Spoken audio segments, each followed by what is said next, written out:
लवकरच विमानाच्या कॉकपिटचे दरवाजे हे विज्ञानासह कला आणि वाणिज्य क्षेत्रातील विद्यार्थ्यांसाठी देखील खुले होणार आहेत। कला आणि वाणिज्य क्षेत्रातील विद्यार्थ्यांसाठी ही पर्वणीच मानली जाते। आपल्यासोबत सध्या काही विद्यार्थी आहेत, आपण त्यांच्याशी बोलण्याचा प्रयत्न करणार आहोत।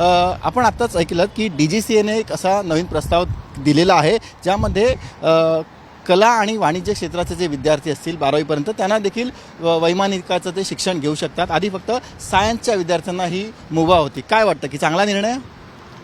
होय, अगदी चांगला निर्णय आहे हा। आपण पाहिलं तर पहिले फक्त सायन्समधून जे मुलं शिकत होते 12वी नंतर त्यांनाच पायलटचा चान्स होता, बट आता आपण बघू शकतो आर्ट्स आणि कॉमर्सवाल्यांना ही चान्स आहे।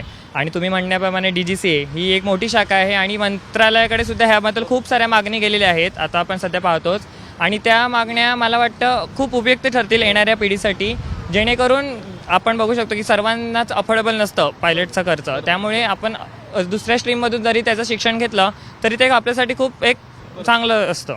जे वैमानिक आहेत त्यांचं म्हणणं होतं की केवळ भारतातच अशा प्रकारची सायन्सची शक्ती आहे। हा जो निर्णय हा याआधीच घेतला पाहिजे होता। तुम्हाला काय वाटतं?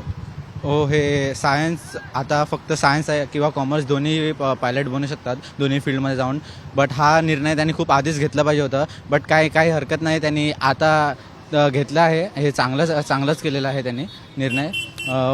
त्यांनी फीससाठी सुद्धा बघितलं पाहिजे, कारण की काही स्टुडंट आहेत ज्यांना फीस जास्त अफोर्डेबल नसते, तर त्यांनी त्याच्याबद्दल सुद्धा बघितलं पाहिजे। आपण बघितलं की अनेक विद्यार्थ्यांना पायलट बनायचं असतं, मात्र सायन्समध्ये शिक्षण न झाल्याने त्यांना पुन्हा सायन्समधून पदवी घ्यावी लागायची। त्यांच्यासाठी ही पर्वणी असेल असं वाटतं?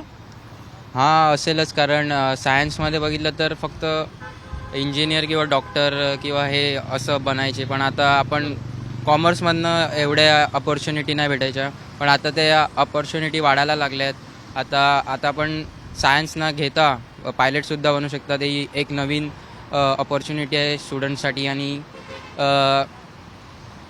ते पण म्हणजे पुढे जाऊ शकतात की बिना सायन्स घेऊन, म्हणजे कॉमर्समध्ये आपण बघितलं तर विषय सोपे असतात। आणि एक असा देखील प्रश्न होता की जे पायलटचं शिक्षण आहे, पायलट बनायचं अनेकांना असतं, मात्र त्याचा जो खर्च असतो तो सामान्यांना परवडणारा नसतो। तर आता कॉमर्स आणि आर्ट्सच्या विद्यार्थ्यांना जर सरकार मोकळीक देते तर जो खर्च आहे अभ्यासक्रमाला लागतो तो देखील कमी करण्याचा सरकारने काही प्रयत्न करा असं वाटतं?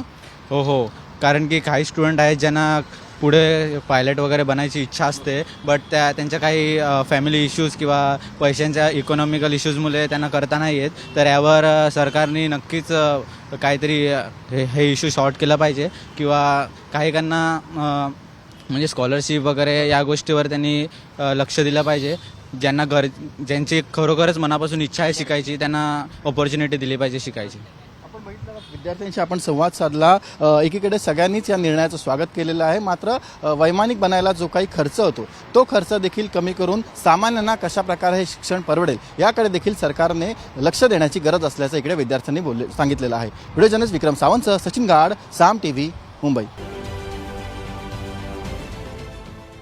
देश विदेशातील प्रत्येक घडामोडींचे लाईव्ह अपडेट मिळवण्यासाठी आता साम टीव्हीच्या सर्व सोशल मीडिया प्लॅटफॉर्मला लाईक, फॉलो आणि सबस्क्राईब करा।